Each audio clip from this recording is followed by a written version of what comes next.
Hi guys, welcome back to my channel. Hope आप सभी बहुत अच्छे से होंगे। आज हम करने जा रहे हैं important question of Indian economic development of chapter environment. आज हम करेंगे पार्ट 2। पार्ट 1 मैंने आपको कल करा दिया था। ठीक है बेटा, देखिए इसके इंपॉर्टेंट क्वेश्चन।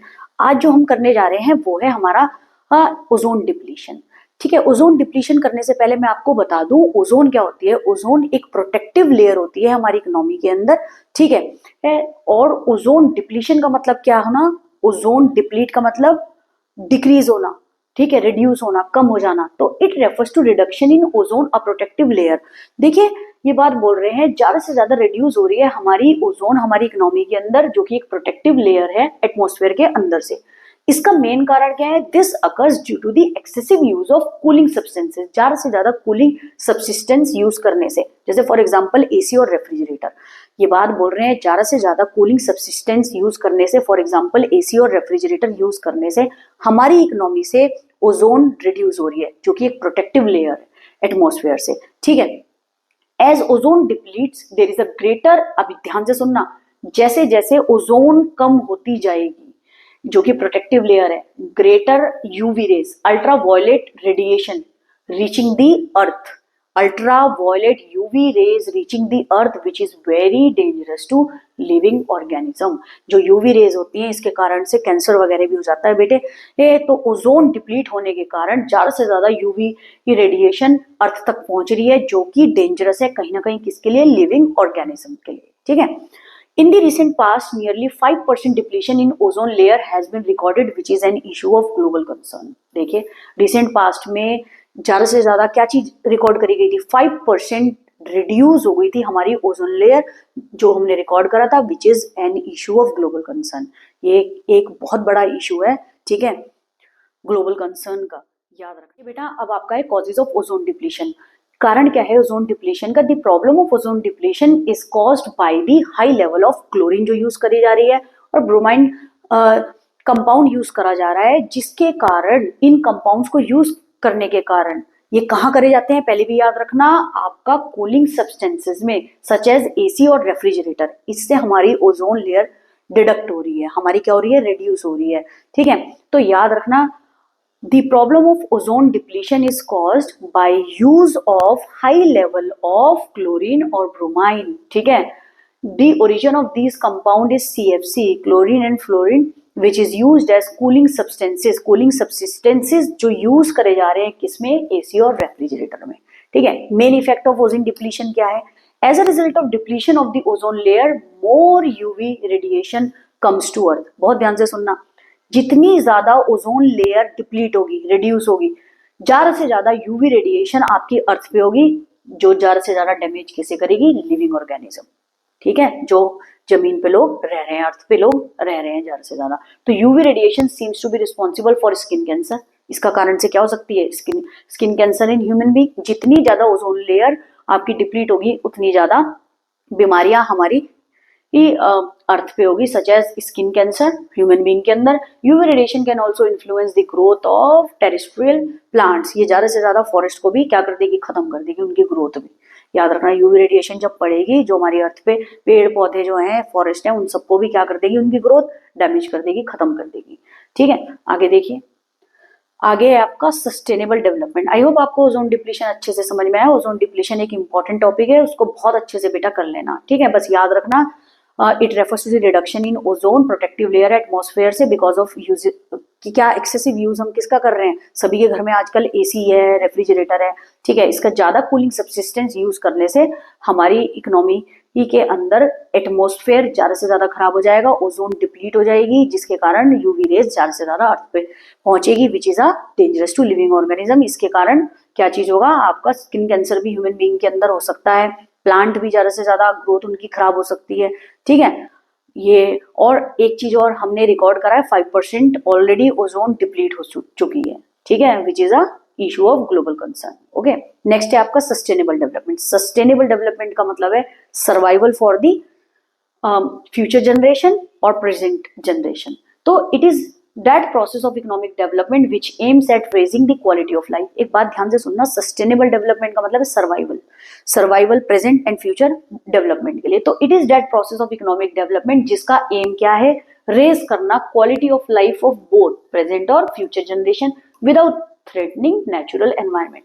नेचुरल एनवायरनमेंट को ना खराब करके प्रेजेंट और फ्यूचर जनरेशन को क्या करना, हेल्प करना किस चीज में, इकोनॉमिक डेवलपमेंट के लिए। तो एक ऐसा प्रोसेस है जिसके अंदर हम इकोनॉमी का डेवलपमेंट कर रहे हैं लेकिन नेचुरल एनवायरनमेंट को थ्रेटन करे बिना, मतलब नेचुरल एनवायरनमेंट को खराब करे बिना, डिफोरेस्टेशन नहीं करना, जिससे quality of life both present और फ्यूचर जनरेशन अच्छे से अच्छे हो।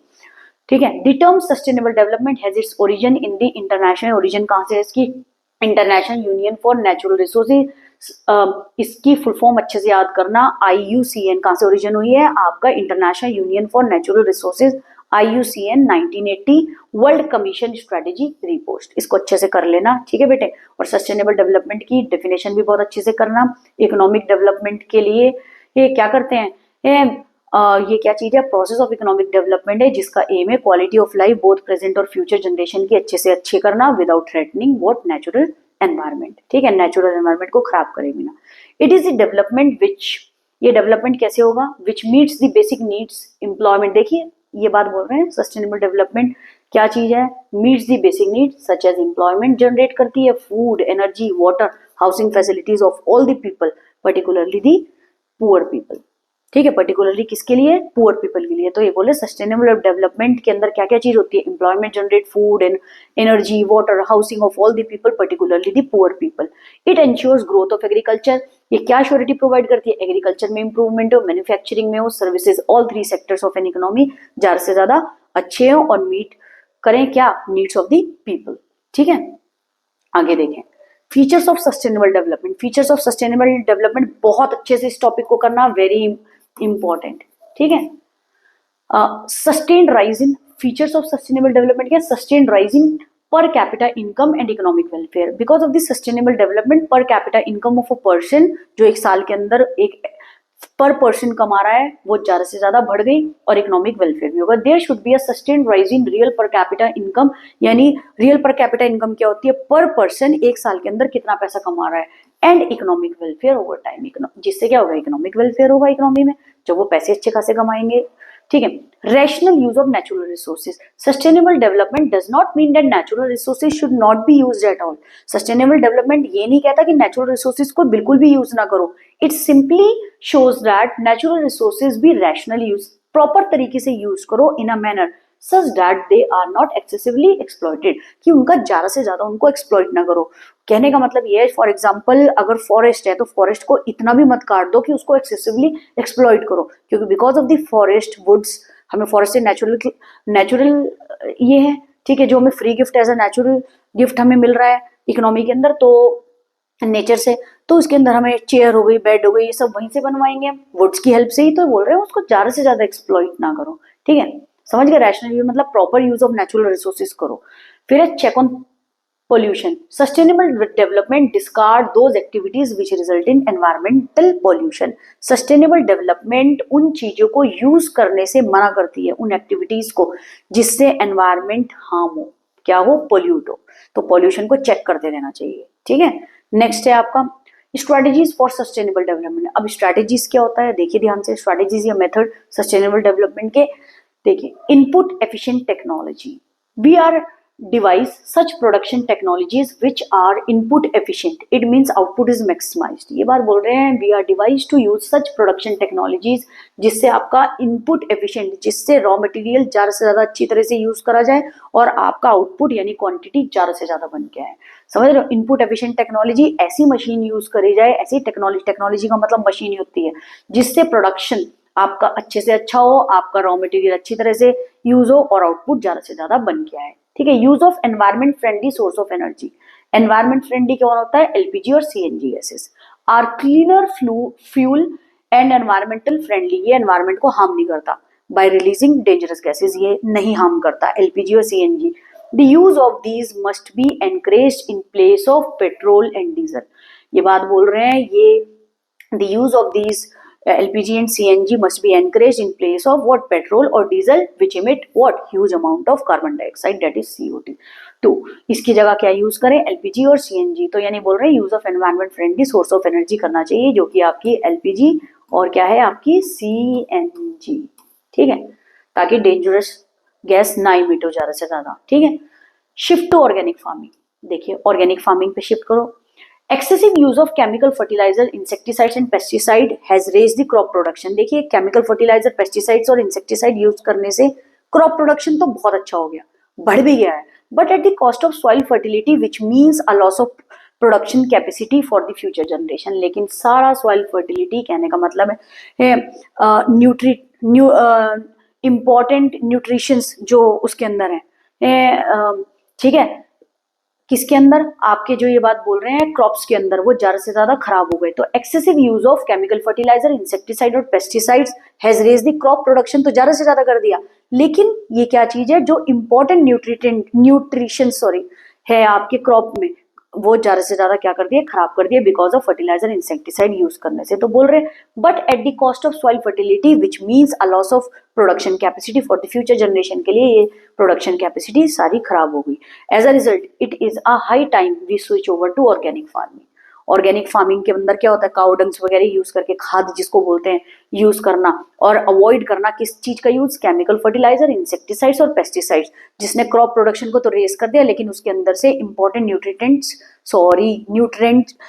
सारे इंपॉर्टेंट न्यूट्रिशन खत्म कर दिए, ठीक है। आगे देखिए, फिर है आपका manage the waste. Manage the waste के अंदर क्या है, rather than allowing the industrial waste and household garbage to flow into stream and rivers। आपको पता है बहुत सारे इंडस्ट्रियल वेस्ट होता है और कूड़ा कचरा सब होता है, वो रिवर्स और नालों में डाल दिया जाता है। We must systematically manage them, हमें सिस्टमेटिकली उसको मैनेज करना चाहिए। Household waste can be recycled into compost and used as a manure for organic farming. तो ये कितना अच्छा होगा, हाउस होल्ड वेस्ट को रिसाइकिल कर दिया जाए, कंपोस्ट कर दिया जाए, जो यूज ऑर्गेनिक फार्मिंग में कैसा हो, एज अ मैन्योर, ठीक है। तो ये इसके कहने का मतलब है स्ट्रैटेजीज फॉर सस्टेनेबल डेवलपमेंट, ये है कि वेस्ट को मैनेज करें रादर देन उसको कूड़े कचरों को किसमें फेंक देना, रिवर्स और स्ट्रीम्स में, ठीक है। Convert sunlight into solar energy and solar energy into electricity. देखो here following observation may be noted, India is rich in sunlight which is a source of energy. India आप सबको पता है रिच इन सनलाइट है, which is a source of energy है। Sunlight is both environment friendly and do not harm और pollute the environment. Sunlight आपकी environment friendly है, harm भी नहीं करती, पोल्यूट भी नहीं करती एनवायरमेंट को। तो conversion of solar energy into electricity is no longer a dream, through the technology has become widely innovative. अगर टेक्नोलॉजी वाइडली इनोवेटिव हो जाए तो सोलर एनर्जी को इलेक्ट्रिसिटी एक ड्रीम ही रह गई चेंज करने में, ठीक है। समझ में आया बेटे। नेक्स्ट है आपका पब्लिक मीन्स ऑफ ट्रांसपोर्टेशन। देखिए public means of transportation are to be rapid, comfortable and economical, ठीक है। तो ये बात बोल रहे हैं, देखिए ज्यादा से ज्यादा पोल्यूशन आपका किससे, ये बस स्कूटर हो गई, ठीक है, आपकी बाइक हो गई, आपकी कार हो गई, ज्यादा से ज्यादा पोल्यूशन हो रखा है जो एनवायरमेंट को भी हार्म करता है। तो ये बात बोले instead of that public means of transportation rapid है, कंफर्टेबल है, इकोनॉमिकल है। Metro in Delhi such means of transport must be extended to suburban area as well. Suburban क्या है, वो तो बहुत अच्छी मेट्रो सिटी है, वो बोल रहे हैं सब अर्बन एरिया भी, जो सिटी भी हो गई, ये थोड़ा रूरल से ऊपर एरिया भी है, तो उसके अंदर भी ज्यादा से ज्यादा मेट्रो चला दें, तो ये क्या चीज हो जाएगा, रैपिड, कंफर्टेबल और इकोनॉमिकल हो जाएगा, और एनवायरमेंट भी हार्म नहीं होगा, एनवायरमेंट आपका पोल्यूट नहीं होगा। Accordingly environmental pollution such as air और noise pollution will be reduce, ज्यादा से ज्यादा रिड्यूस हो जाएगा। आई होप आपको समझ आया हो बहुत अच्छे से स्ट्रैटेजी ऑफ सस्टेनेबल डेवलपमेंट, ठीक है। अगर आपको वीडियो अच्छी लगी हो तो please do like and subscribe my channel, और ज्यादा से ज्यादा स्टूडेंट्स को, अपने फ्रेंड्स को, फैमिली को, सबको बताइए ज्यादा से ज्यादा सब्सक्राइब करें। Thank you.